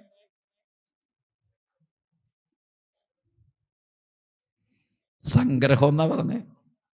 അപ്പോൾ ഇങ്ങനെ സമ്യക്കായിട്ട് അതിനെ ഗ്രഹിക്കാൻ വേണ്ടിയിട്ടുള്ളതാണ് സംഗ്രഹം. അങ്ങനെ പഴയ കഥകളെല്ലാം തന്നെ ഇങ്ങനെ ഓർത്ത് അതെല്ലാം തന്നെ പഴയ കഥകൾ ഓർത്ത് മാറത്തടിച്ച് നിലവിളിക്കാൻ വേണ്ടിയിട്ടല്ല. എല്ലാ കഥാഗോളങ്ങളെയും ഒരിക്കൽ കൂടി മനസ്സിലേക്ക് കൊണ്ടുവന്നിട്ട് താലോലിക്കാനാണ്. അതാണ് ശ്രവണവും മനനവും. ശൃണ്വൻ പ്രപഠൻ വിചാരണപരോ. അപ്പോൾ എല്ലാ തരത്തിലും സത്യം പരം ധീമഹി എന്ന് പറഞ്ഞു തുടങ്ങിയിരിക്കുന്ന ആദ്യത്തെ ശ്ലോകത്തിലും ഒടുവിൽ നമ്മൾ വായിക്കുന്ന ആ ശ്ലോകത്തിലും ഉൾക്കൊള്ളുന്ന സത്യം എന്ന് പറയുന്നത് നമ്മുടെ ശരീരാന്തർഗതമായിട്ടുള്ള സത്യം എന്ന് പറയുന്ന സത്തായിരിക്കുന്ന സംഗതി തന്നെ എന്ന് ചിന്തിക്കുക. നിങ്ങൾ ആരും തന്നെ ശരീരമല്ല എന്നുള്ള ബോധത്തിലേക്ക് വരിക. ശരീരത്തിൽ നിന്ന് വ്യത്യസ്തമായിട്ട് നമുക്ക് ഒരു ഭാവമുണ്ട് എന്ന് വരിക. നായരും നമ്പൂരാരും എല്ലാം തന്നെ മരിച്ചു പോകണം. കേട്ടോ? നായരും നമ്പൂരാരും നസ്രാണി ഈഴവനും മുസ്ലിമും ഒക്കെ ചത്തുപോകണം. കാരണം എന്താ? അതൊക്കെ ശരീരമാണ്. അപ്പോൾ ശരീരം ഇങ്ങനെ എടുത്തുകൊണ്ടാണ് ദേഹം നിമിത്തം അഹംബുദ്ധി കൈക്കൊണ്ട് മോഹം കലർന്ന് ജന്തുക്കൾ നിരൂപിക്കും. ബ്രാഹ്മണോഹം ജന്തുക്കൾ എന്നാണ് എഴുത്തച്ഛൻ പ്രയോഗിച്ചത്. ബ്രാഹ്മണോഹം നരേന്ദ്രോഹം ആഢ്യോഹം എന്ന അമ്രേഡിതം കലർന്നീടം ദശാന്തരെ. ജന്തുക്കൾ ഭക്ഷിച്ച് കാഷ്ടിച്ചു പോകിലാം, വെന്ത് വെണ്ണീറെ ചമഞ്ഞു പോയിടിലാം, മണ്ണിന് കീഴായി കൃമികളായി പോകിലാം. നന്നല്ല ദേഹം നിമിത്തം മഹാമോഹം. ദേഹോഹം എന്നുള്ള ബുദ്ധി മനുഷ്യർക്ക് മോഹമാതാവ് അവിദ്യയാകുന്നതും എന്ന് വിച്ഛിന്നാഭിഷേകത്തിൽ ഇതേ രാമചന്ദ്രൻ തന്നെ ലക്ഷ്മണകുമാരൻ ഉപദേശിക്കുന്നുണ്ട്. ദേഹോഹം എന്നുള്ള ബുദ്ധി മനുഷ്യർക്ക് മോഹമാതാവ് അവിദ്യയാകുന്നതും. അപ്പോൾ ഞാൻ ശരീരമാണെന്നുള്ള ചിന്താഗതി വിട്ടിട്ട്, അതുകൊണ്ടാണ് രമണ മഹർഷി കോഹം എന്നിങ്ങനെ ചോദിച്ചിട്ട് നാഹം ശരീരമല്ല എന്ന് പറഞ്ഞതും, എന്നിട്ട് ആരാണെന്നുള്ള ചോദ്യത്തിന് നാഹം പറഞ്ഞതിന് ശേഷം ദേഹമല്ല എന്ന് പറഞ്ഞതിന് ശേഷം സോഹം പറഞ്ഞതും ഇത് തന്നെയാണ് ഭാഗവതം. ഭാഗവത്തിൽ പറയാത്തത് ആരും തന്നെ എങ്ങും പറയുന്നില്ല. പക്ഷേ ഇന്നത്തെ ഒരു പ്രവണത ഓരോരോ ഗ്രൂപ്പ് ഉണ്ടാക്കുകയാണ്. ഹിന്ദുക്കളും അവരുടെ ഇടയിൽ ഞാൻ അന്ന് പറഞ്ഞത് ഒരിക്കൽ കൂടി ആവർത്തിക്കാൻ ആഗ്രഹിക്കുന്നു. ഞാൻ സായിയുടെ പരമ്പരയാണ്. അങ്ങനെ ഒരു മതമുണ്ടോ? ഇനിയും നമ്മൾ ഛിന്ന ഭിന്നമായി പോകാൻ വേണ്ടി ശ്രമിക്കുകയാണോ? ഞാൻ അമ്മയുടെ ഗ്രൂപ്പാണ്. രണ്ട്, ഈ പറഞ്ഞ ഭജനക്കാരെ ഒരിടത്ത് പല പല സ്ഥലങ്ങളിൽ ഇങ്ങനെ പ്രസിഡൻ്റായിട്ടൊക്കെ വേഷം കെട്ടാനുള്ള അവസരം കിട്ടിയതുകൊണ്ട് ഇങ്ങനെ ഭജനക്കാരെ ഇങ്ങനെ സംഘടിക്കുമ്പോൾ ഞങ്ങൾ ആ ഭജനക്കാർ, ഞങ്ങൾ ഈ ഭജനക്കാർ, ഈ വേർകൂറ് പോകാത്തിടത്തോളം കാലം നിങ്ങൾ രക്ഷപ്പെടുമോ? പൂണൂല് പൊട്ടിച്ചു കളഞ്ഞവനാണ് ഭാഗവതം പറയുന്നത്. കേൾക്കണ്ടോ? നൊച്ചൂർ വെങ്കട്ടരാമൻ ഏതായാലും ഇപ്പോൾ അടുത്ത കാലത്ത് അദ്ദേഹം ആകേണ്ട കാര്യമില്ല, സന്യാസിയാണ്. അങ്ങനെ ജന്മനാ തന്നെ സിദ്ധനും സന്യാസിയുമായിട്ടുള്ള അദ്ദേഹത്തിന് പൂണൂല് പൊട്ടിച്ചു കളഞ്ഞ് കാഷായ വേഷം ധരിക്കേണ്ട ആവശ്യമില്ല, എങ്കിലും ചെയ്തു. യം പ്രവൃജന്തം അനുപേതമപേതകൃത്യം ദൈവായനോ വിരഹകാതരാജിഹാവായി എന്നുള്ള ശ്ലോകത്തിലൂടെ ജനിച്ച പാടെ തന്നെ എവിടെയാണ് ജനിച്ചത്? അഗ്നിയിലാണ്. വേദവ്യാസന്റെ രേതസ് ഇങ്ങനെ പതിച്ചത് അഗ്നിയിലേക്കാണ്. അങ്ങനെ ഈ പറയുന്ന അരണിക്കോലുകൾ കടഞ്ഞുകൊണ്ടിരിക്കുമ്പോൾ അഗ്നിയിലേക്ക് പതിച്ച രേതസിൽ നിന്ന് ജനിച്ച് ശുഖബ്രഹ്മ എന്ന് പറയുന്ന മോക്ഷത്തിന്റെ പ്രതീകം പൂണനൂൽ ധരിക്കാതെ പരിവ്രാജകനായിട്ട് ഓടി അകന്നു പോയതാണ് നമ്മൾ കണ്ടത്. ഇത് ഭാഗവതം പറയാനുള്ള യോഗ്യതയ്ക്ക് ഏറ്റവും പ്രധാനപ്പെട്ട സംഗതി. നമുക്ക് ആർക്കും യോഗ്യതയില്ല. ഭാഗവതം എടുക്കാനോ പറയാനോ ഉള്ള യോഗ്യത, കേൾക്കാനോ അതിനുള്ള യോഗ്യത ഒക്കെ ഇല്ല. അതുകൊണ്ടാണ് നമ്മളിങ്ങനെ പാടി പാടി നടക്കുന്നത്, എന്തൊക്കെയോ പാട്ടും കൂത്തുമൊക്കെ ആയിട്ട്. അപ്പോൾ എല്ലാ തരത്തിലും ഭാഗവതം എന്ന് പറയുന്ന സർവവേദാന്തസാരം, കൈവല്യക പ്രയോജനം എന്നെല്ലാം പറയുന്ന ഭാഗവതം നമ്മൾ വാസ്തവത്തിൽ കൈകാര്യം ചെയ്യാനുള്ള യോഗ്യത സമ്പാദിക്കുക. അതാണ് ആദ്യത്തെ ആവശ്യം. പരീക്ഷത്തിന് യോഗ്യതയുണ്ടായി, അതുകൊണ്ട് അദ്ദേഹത്തിന് കേൾക്കാൻ പറ്റി. എല്ലാം തന്നെ പരിത്യജിച്ചുകൊണ്ട്, മകനെയെല്ലാം തന്നെ രാജ്യഭാരം ഏൽപ്പിച്ചുകൊണ്ട് ഗംഗയുടെ തീരത്ത് വന്നിരിക്കാനുള്ള കഴിവ് അദ്ദേഹത്തിനുണ്ടായി. നമുക്കുണ്ടോ? നമ്മളിപ്പോഴും യമുനയുടെ തീരത്താണ്. യമുന എന്ന് പറയുന്നത് വാസ്തവത്തിൽ യമന്റെ സഹോദരി, സൂര്യന്റെ പുത്രിയാണ്. അപ്പോൾ സൂര്യന്റെ പുത്രി എന്ന് പറയുമ്പോൾ നിങ്ങൾ ചിന്തിക്കുക, നിങ്ങളുടെ തലയാണ് സൂര്യൻ. ഞാനൊരു കടുത്ത ഭാഗത്തേക്ക് വരാൻ ആഗ്രഹിക്കുന്നു. നിങ്ങൾ ഉറക്കം ആണെങ്കിൽ ഉറക്കമൊക്കെ മതിയാക്കുക, എന്നിട്ട് തലയിലേക്ക് കിടക്കുക. തലയാണ് സൂര്യൻ. തലയുടെ പുത്രി എന്ന് പറയുന്നത് സുഷുമ്നാകാന്ഡം തന്നെയാണ്. സ്പൈനൽ കോഡ് എന്ന് പറഞ്ഞുകൊണ്ട് നട്ടെല്ലിൻ്റെ ഉള്ളിൽ ഭദ്രമായിട്ട് വെച്ച് വന്നിരിക്കുന്ന ആ ത്രിനാടികളിൽ ശ്രേഷ്ഠമായിട്ടുള്ള നാടി തലയിൽ നിന്ന് ഞാൻ താഴത്തേക്ക് ഇറങ്ങിയത് കൊണ്ട് അത് സൂര്യനാടി എന്ന് പറയുന്ന, അല്ലെങ്കിൽ മാർത്താണ്ഡജ എന്ന് ഭാഗവത്തിൽ പറയുന്ന കാളിനി എന്ന് പറയുന്ന യമുന, അവിടെ നമ്മൾ കുത്തിയിരിക്കണം. അവിടെ കുത്തിയിരുന്നിട്ട് എങ്ങോട്ടേക്ക് പോകണം? ഗംഗയിലേക്ക് പോകണം. അപ്പോൾ യമുന എന്ന് പറയുന്ന സ്നേഹതീരത്ത് നിന്ന് പ്രേമത്തിൻ്റെ ആ വാഹിനി, അതിനെ സ്വീകരിച്ചുകൊണ്ട് നമ്മൾ കിടക്കേണ്ടത് ജ്ഞാനത്തിൻ്റെ സ്രോതസ്സിലേക്കാണ്. നിങ്ങൾ ഒരുപക്ഷെ മാഹാത്മ്യം മുഴുവൻ വായിക്കുന്ന രീതി ഇല്ലാത്തത് കൊണ്ട് ആരും മാഹാത്മ്യം നോക്കാറില്ല. ഇവിടെയും പ്രഭാഷകരിൽ ഒരാൾ പറഞ്ഞു സ്കന്ദപുരാണത്തിലുമുണ്ട് മാഹാത്മ്യം, പത്മപുരാണത്തിലുമുണ്ട് എന്ന് പറഞ്ഞതല്ലാതെ അത് നമ്മൾ സമഗ്രമായിട്ട് പഠിക്കുന്നില്ല. ഏതായാലും നമ്മൾ പത്മപുരാണാന്തർഗതമായിട്ടുള്ള മാഹാത്മ്യത്തിൽ കാണുന്നു ഏറ്റവും ശക്തമായിട്ടുള്ള ഭക്തി. അതാണല്ലോ നമ്മളിവിടെ ഏറ്റവും ഉദ്ഘോഷിക്കുന്ന, ഭക്തി വേണം, ഭക്തി വേണം. ഏതായാലും ഭക്തി എന്ന് പറയുന്ന കനത്ത ആ സ്ത്രീരത്നത്തെ, അല്ലെങ്കിൽ അത്രമാത്രം ഗൗരവമുള്ള ആ സ്ത്രീരത്നത്തെ കരയുന്നൊരു സ്ത്രീയായിട്ട് ചിത്രീകരിക്കാൻ കാരണം ഭക്തിക്ക് എന്തോ പോരായ്മകൾ സംഭവിച്ചു. ജ്ഞാനവും വൈരാഗ്യവും സന്തതികൾ മരിച്ചു കിടക്കുകയാണ്, അല്ലെങ്കിൽ മരണപ്രായരായിട്ട് കിടക്കുകയാണ്. അപ്പോൾ അത്തരത്തിലുള്ള ജ്ഞാനവൈരാഗ്യങ്ങളെ ഉദ്ദീപിച്ച് എടുക്കണമെന്ന് പറഞ്ഞുകൊണ്ട് തുടങ്ങുന്ന ഈ പറയുന്ന ഏറ്റവും ശ്രേഷ്ഠമായിരിക്കുന്ന സപ്താഹം നടത്തുന്ന സനകാദികൾ ഗംഗയുടെ തീരത്താണ്. നല്ലപോലെ ആലോചിക്കുക. കാളിന്ദിയുടെ തീരത്ത് നിന്ന് ഗംഗയുടെ തീരത്തേക്ക്, ഭക്തിയുടെ തീരത്ത് നിന്ന് ജ്ഞാനത്തിൻ്റെ തീരത്തേക്ക്, രണ്ടും വാസ്തവത്തിൽ പരസ്പരം ഇങ്ങനെ അഭേദ്യമായിട്ട് ബന്ധപ്പെട്ട് കിടക്കുന്ന സംഗതിയാണ്. ഭാഗവത്തിൽ ഉടനീളം പല ശ്ലോകങ്ങളിലൂടെ കടന്നു പോകുമ്പോൾ ഈ ഭക്തി ഉണ്ടായാൽ സ്വാഭാവികമായിട്ട് ജ്ഞാനവും വൈരാഗ്യവും ഉദിക്കും എന്ന് തന്നെയാണ്. അപ്പം എന്തുകൊണ്ട് ജ്ഞാനവൈരാഗ്യങ്ങൾ ഉദിക്കുന്നില്ല? അതും ആ കഥയിൽ തന്നെ വ്യക്തമാണ്. ഭക്തി യൗവനയുക്തതയാണ്, വളരെ ഊർജ്ജസ്വലമായിട്ട് ഇങ്ങനെ ഓടി നടക്കുന്നുണ്ട്.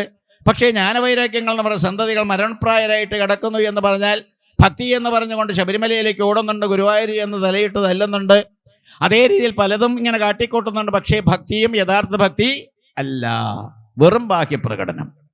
അപ്പോൾ എല്ലാ തരത്തിലും സാധു അസ്മിൻ പരമപ്രേമ രൂപ എന്നെല്ലാം തന്നെ പറഞ്ഞ് നാരദൻ പഠിപ്പിക്കുന്ന ഭക്തിസൂത്രത്തിലൂടെ കടന്നു പോകുമ്പോഴാണ് ഭക്തി എന്ന് പറയുന്നത് ശക്തമായിട്ടുള്ള ഭാവത്തിലുണ്ടായാൽ നമ്മളിൽ ജ്ഞാനവും അതുപോലെ തന്നെ വൈരാഗ്യവും ഉണ്ടാവും. ഇന്ന് ആർക്കാ ജ്ഞാനം? വൈരാഗ്യമുണ്ട്, കത്തിക്ക് കുത്തി കൊല്ലാൻ വേണ്ടിയിട്ട്. ഏറ്റവും കൂടുതൽ ആചാര്യന്മാർക്കാണ്. അതൊരു ആചാര്യം വന്നപ്പോഴാണ് ഞാനിങ്ങനെ ഓർത്തത്. അപ്പോൾ എല്ലാ തരത്തിലും ഈ ആചാര്യന്മാരെന്ന് പറയുക പരസ്പരം ഗുസ്തിയ. ഏതെങ്കിലും സ്ഥലത്ത് എങ്ങനെയെങ്കിലും തട്ടിപ്പറിച്ച സത്രം അല്ലെങ്കിൽ സപ്താഹം ഇങ്ങനെ വാങ്ങി എടുക്കാൻ വേണ്ടിയുള്ള വ്യഗ്രത ഞാൻ പച്ചയ്ക്ക് പറയുകയാണ്. കാരണം ഞാൻ വളരെയേറെ എന്നെ അനുഗ്രഹിച്ച ഒരു സംഗതി, അല്ലെങ്കിൽ ആഗ്രഹിച്ച പാരായണം ചെയ്യണമെന്ന് കരുതിയത് അത് വാസ്തവത്തിൽ ഇവിടെ സാധിച്ചില്ല. ഏതായാലും ഒരു കീർത്തനത്തിൽ ഇങ്ങനെ പറയുന്നുണ്ട്, ഞാൻ ഈ പറയുന്ന ഭാഗവതമെല്ലാം തന്നെ വിറ്റ് നടക്കുന്ന നാരായണൻ തന്നവതാരമാത്മകഥാമൃതം ഭാഗവതം വിശിഷ്ടം പാരായണം ചെയ്ത ദിനം കഴിച്ചു തീരേണമേ കൃഷ്ണ. മദീയ ജന്മം അനർത്ഥമെല്ലാം അകലത്തിലാക്കൻ സർവാർത്ഥതം ഭാഗവതം പുരാണം അർത്ഥത്തിനായി വിറ്റ നടന്നിടാതെ തീരേണമേ കൃഷ്ണ മദീയ ജന്മം. വളരെ രസകരമായിട്ടുള്ള ഒരു ആചാര്യൻ എഴുതിയതാ, കോഴിക്കോട്ടുകാരൻ. അപ്പം ഏതായാലും ഇങ്ങനെ ആചാര്യന്മാർ തന്നെ സ്വയം മനസ്സിലാക്കി തുടങ്ങിയ കാലഘട്ടത്തിൽ എനിക്ക് പറയാനുള്ളത്, വൈകുന്നേരം ഈ കൊടി ഇറങ്ങാതിരിക്കട്ടെ. നിങ്ങളുടെ മസ്തിഷ്കത്തിലേക്ക് കടന്നു കയറിയിരിക്കുന്ന സത്യം പരം ധീമഹി എന്ന് പറയുന്ന സത്യത്തെയെല്ലാം തന്നെ ആഹ്വാനം ചെയ്തുകൊണ്ട് നമ്മൾ തുടങ്ങി വെച്ചായിട്ടുള്ള ഈ ഭാഗവതത്തിൽ നമ്മൾ കടന്നു കയറിയിരിക്കുന്ന ഭാഗത്ത് നിന്ന് ഒരിക്കലും താഴത്തേക്ക് ഉരുണ്ട് വീഴാതിരിക്കട്ടെ. താഴത്തേക്ക് ഉരുണ്ട് വീണാൽ ഹിരണ്യാക്ഷനാകും, ഹിരണ്യകശിപുവാകും, രാവണനാകും, കുംഭകർണനാകും, അല്ലെങ്കിൽ ശിശുപാലനാകും, ദന്തവക്തനാകും. അതാകാതിരിക്കട്ടെ. ഈ സായകമേറ്റു ഭരിക്കുന്ന ആ സന്ദർഭത്തിൽ സായുജ്യം എന്ന് പറയുന്ന പദവി നിങ്ങൾക്കുണ്ടാകട്ടെ എന്ന് മാത്രം പ്രാർത്ഥിക്കുകയാണ്. സത്യം പരം ധീമഹി വളരെ ഗൗരവമുള്ള സംഗതി. ഞാൻ നേരത്തെ പറഞ്ഞ് ഒന്നുകൂടി ആവർത്തിക്കുന്നു. ട്രപ്പീസ് കളിയെല്ലാം നല്ലതാണ്. അതെല്ലാം തന്നെ കഴിച്ച് താഴത്തേക്ക് ഇറങ്ങി ക്ഷീണിച്ച അവിടെ കിടന്ന് ഞാണിമ്യ കളി അതെല്ലാം തന്നെ നടത്തിയ ആചാര്യന്മാരും അനുവാചകരും എല്ലാവരും തന്നെ കുറേ പ്രസംഗങ്ങളൊക്കെ അവിടെ ഗംഭീരമായി ഇന്ന് ശ്രോതാക്കൾ സർട്ടിഫിക്കറ്റും കൊടുത്തിരിക്കുന്ന ഈ സന്ദർഭത്തിൽ ഞാണിന്മേൽ കളിയെല്ലാം തന്നെ അവസാനിപ്പിച്ച താഴത്തേക്ക് വരുമ്പോൾ ഒരഭ്യർത്ഥന, വളരെ ആത്മാർത്ഥമായിട്ട് സ്വതസിദ്ധമായിട്ടുള്ള ആത്മഭാവത്തെ ആർജിച്ചുകൊണ്ട് നിങ്ങൾ സമാധാനത്തോടുകൂടി സമാധി അടയട്ടെ. ചാകട്ടെ എന്ന് പറഞ്ഞില്ലേ? സമാധി അടയട്ടെ. സമാധാനം ഉണ്ടായിക്കൊണ്ട് നിങ്ങൾക്ക് സ്വസ്ഥമായിട്ട് കുത്തിയിരിക്കാനും ആത്മാവിനെല്ലാം തന്നെ അന്വേഷിച്ചുകൊണ്ട് നിങ്ങൾ ജിജ്ഞാസുക്കളായി മാറിക്കൊണ്ട് അതിൽ തന്നെ അനവരതം കേവലമായിരിക്കുന്ന ആത്മഭാവത്തെ ആർജിച്ചുകൊണ്ടോ അല്ലെങ്കിൽ ആസ്വദിച്ചുകൊണ്ടോ ഇരിക്കാനുള്ളൊരവസരം വരട്ടെ എന്ന് പ്രാർത്ഥിക്കുന്നു. ഒന്ന് ജപിക്കാം. ഓം ഗം ഗണപതയേ നമഃ. ഓം നമോ ഭഗവതേ ദക്ഷിണാമൂർത്തയേ മഹ്യം മേധാം പ്രജ്ഞാം പ്രയച്ഛ സ്വഹ. അദ്ദേഹത്തിൽ നിന്ന് തുടങ്ങിയിട്ട് ഇവിടെ വന്നം. ഓം നമോ ഭഗവതേ വാസുദേവായ. ഓം നമോ ഭഗവതേ വാസുദേവായ. ഓം നമോ ഭഗവതേ വാസുദേവായ. കഥകളെല്ലാം തന്നെ ഏച്ചുകെട്ടി നന്നേ ചെറുപ്രായത്തിൽ കുബ്ജ എന്ന് പറയുന്ന തിരുവക്രയെ സുന്ദരിയാക്കിയ ഭഗവാന് ഉപശ്ലോകൻ എന്ന് പറയുന്ന ഒരു സാഖ്യ ആചാര്യൻ ജനിച്ചു എന്നെല്ലാം തന്നെ പറയുമ്പോൾ അതൊരു വ്യക്തി ഇങ്ങനെ ഉണ്ടായി എന്നുള്ളത് ചിന്തിക്കാതെ അവിടെ പരമജ്ഞാനത്തിൻ്റെ പദവി ത്രിഗുണാതീതമായിരിക്കുന്നൊരവസ്ഥയിൽ ഉണ്ടായി എന്ന് ചിന്തിച്ചാൽ ശബരിമല അയ്യപ്പനെ സംബന്ധിച്ചും അത്തരത്തിലുള്ള ചിന്തയിലേക്ക് വരാം. ഏതൊരു ശിവപെരുമാളും വിഷ്ണുവുമാണോ തമ്മിലിങ്ങനെ യോജിച്ചപ്പോൾ ഏറ്റവും ശക്തമായിരിക്കുന്ന ശാസിക്കാൻ അധികാരമായിട്ടുള്ള ശാസ്താവിൻ്റെ ജന്മം ഉണ്ടായത്. അതേ രീതിയിൽ നിങ്ങൾക്കും സമന്വയം സാധിക്കാൻ ഇടവരട്ടെ. എല്ലാവരും സ്വസ്ഥമായിട്ട് യോജിക്കാൻ ഇടവരട്ടെ. ആ യോജിക്കുക എന്ന് പറയുന്ന യോഗാവസ്ഥ അത് പ്രാപിക്കാൻ ഇടവരട്ടെ. ഈ തൃക്കൈ മഹാക്ഷേത്രത്തിൽ മഹാദേവൻ എന്ന് പറഞ്ഞാലും കുഴപ്പമില്ല, രണ്ടുപേരും അകത്തിരിക്കുക. അപ്പോൾ ഈ തൃക്കൈ മഹാദേവ ക്ഷേത്രത്തിൽ നമ്മളിങ്ങനെ ഒന്നിച്ചിരിക്കുമ്പോൾ ഭഗവാൻ വിഷ്ണുവിൻ്റെയും ശിവൻ്റെയും സമഞ്ജസമായിട്ടുള്ള സമ്മേളനം. ഓം നമോ നാരായണായ, ഓം നമ ശിവായ. രാമ രാമ രാമ രാമ രാമ എന്ന് ജപിക്കാം. ഓം നമോ നാരായണായ, ഓം നമ ശിവായ. രാമ രാമ രാമ രാമ രാമ രാമ പാഹി മാം. രാമ രാമ രാമ രാമ രാമ രാമ രക്ഷ മാം. ശിവനെയും വിഷ്ണുവിനെയും യോജിപ്പിച്ചുകൊണ്ട് യൗദൗ ശംഖകപാലഭൂഷണകരൗ മുക്താസ്തിമാലാധരൗ ദേവൗ ദ്വാരവതി ശ്മശാന നിലയൗ നാഗാരി ഗോവാഹനോ ദിത്രക്ഷോബലിദക്ഷയജ്ഞമധനൗ ശ്രീശൈലജാവല്ലഭൗ പാപം മേഹരതം ജനാർദ്ദനഹരൗ ശ്രീവത്സഗംഗാധരൗ. ശങ്കരനാരായണൻ, രാമൻ, അയ്യപ്പൻ, ഇങ്ങനെയുള്ള ഈ കഥാപാത്രങ്ങൾ അതൊക്കെ മിത്ത് എന്ന് ഇവർ പറയട്ടെ. നമുക്ക് ആയിക്കോട്ടെ. എങ്ങനെയായാലും ഇതെല്ലാം തന്നെ സൃഷ്ടമാകുന്നത് ഋഷീശ്വരന്മാരുടെ മനോമുഖരത്തിലാണ്. മനോമുഖരത്തിൽ അതെല്ലാം തന്നെ സൃഷ്ടമാകണമെങ്കിൽ ധ്യാനാത്മകത, ആ ധ്യാനാത്മകതയിൽ നിന്ന് യോഗാവസ്ഥ, അതിൽ നിന്നുള്ള ജ്ഞാനം, ഇതെല്ലാം തന്നെ നിങ്ങൾക്കുണ്ടാകട്ടെ. ജ്ഞാനമാണ് ഈശ്വരൻ, പ്രജ്ഞാനം ബ്രഹ്മ. അതുതന്നെയാണ് വദന്തി തത്വം ജ്ഞാനം അദ്വയം. അതാണ് ഭഗവാൻ.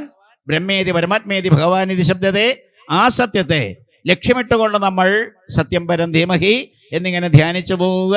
ഭാഗവത്തിൽ ഒടുവിൽ പറഞ്ഞതെല്ലാം തന്നെ സാധാരണക്കാരായ നമ്മൾ ഭവേ യഥാഭക്തി പാദയസ്തവ ജായതേ തഥാ കുരുഷു ദേവേശാനാഥസ്ത്വം ന യഥ പ്രഭോ നാമസങ്കീർത്തനം യസ്യ സർവപാപപ്രണാശനം പ്രണാമോ ദുഃഖശമന തം നമാമി ഹരിംപരം. അവിടുത്തെ ദുഃഖം നമ്മുടെ ശാരീരിക വ്യഥയല്ല, നമ്മുടെ പ്രാപഞ്ചിക ദുഃഖങ്ങളല്ല, ലൗകികമായിട്ടുള്ള ആവശ്യങ്ങൾ കിട്ടാതെ പോകുമ്പോൾ ഉണ്ടാകുന്ന ദുഃഖമല്ല. അതിൽ നിന്നെല്ലാം തന്നെ വ്യത്യാസമായിട്ട്, അല്ലയോ ഭഗവാനെ, നിന്നെ കണ്ടില്ലല്ലോ, നിന്നെ കിട്ടിയില്ലല്ലോ. പരമഹംസന്മാരെല്ലാവരും തന്നെ പറയുന്ന രീതിയിലേക്ക് ഈശ്വരൻ ലഭ്യമല്ലാതെ വരുമ്പോൾ ഉണ്ടാകുന്ന ദുഃഖം, ആ ദുഃഖമെല്ലാം തന്നെ ശമിക്കാനായിട്ട് നിതാന്തം നിത്യമായിട്ട് നമ്മൾ ജപിക്കുക. ഹരേ രാമ രാമ രാമ ഹരേ ഹരേ, ഹരേ കൃഷ്ണ കൃഷ്ണ കൃഷ്ണ ഹരേ ഹരേ, ഹരേ രാമ.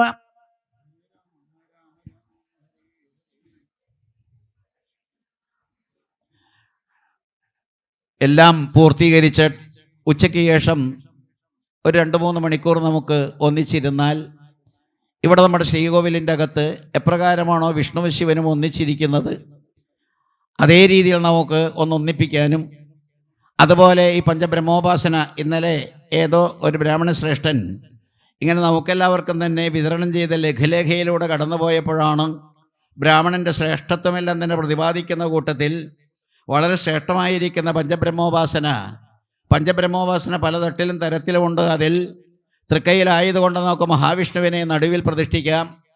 വിടർന്നു നിൽക്കുന്ന അഷ്ടതള പത്മത്തിൻ്റെ 8 തളമുള്ള പത്മത്തിൻ്റെ നടുവിലുള്ള കർണികയിൽ ഭഗവാനെ പ്രതിഷ്ഠിച്ചിട്ട് മൂലകൾ തോറും, മൂല വിതുക്കുകളാണ്, ആ മൂലകൾ തോറും കന്നിമൂല എന്ന് പറയുന്ന നിരവധി കോണിൽ ഗണപതിയെയും, വായുകോണിൽ ഭഗവാൻ വിഷ്ണുവിൻ്റെ സ്ഥാനത്ത് വിഷ്ണുവിൻ്റെ നടുവിലേക്കായതുകൊണ്ട് ദേവിയെയും, അതുപോലെ ഈശാനകോണിൽ ശിവനെയും, അഗ്നികോണിൽ സാക്ഷാൽ സൂര്യൻ എന്ന് പറയുന്ന കൺകണ്ട ദൈവത്തെയും, ഇത്തരത്തിൽ പഞ്ചബ്രഹ്മോപാസനയിലൂടെ നമുക്ക് നമ്മുടെ ക്ഷേത്ര ദേവതകളുമായിട്ട് ഒന്ന് ഇഴുകിച്ചേരാൻ ശ്രമിച്ചു നോക്കാം.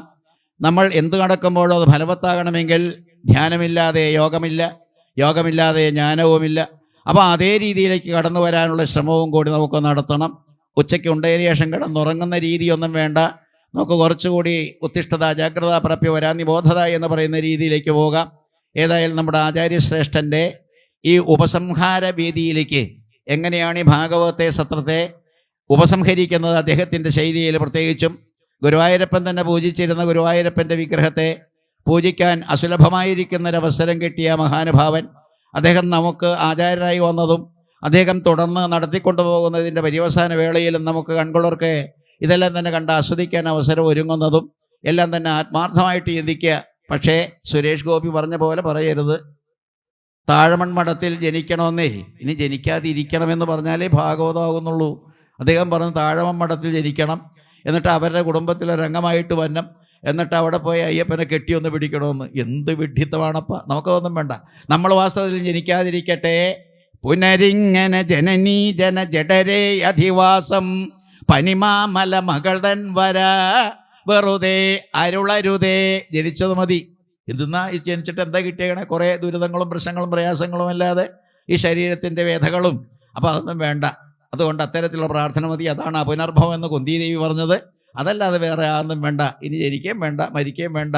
മതി മതി ജനിച്ചതും ഗുരുനാഥ കൃഷ്ണ, മതി മതി മരിച്ചതോ കരുണാബ്ധേ.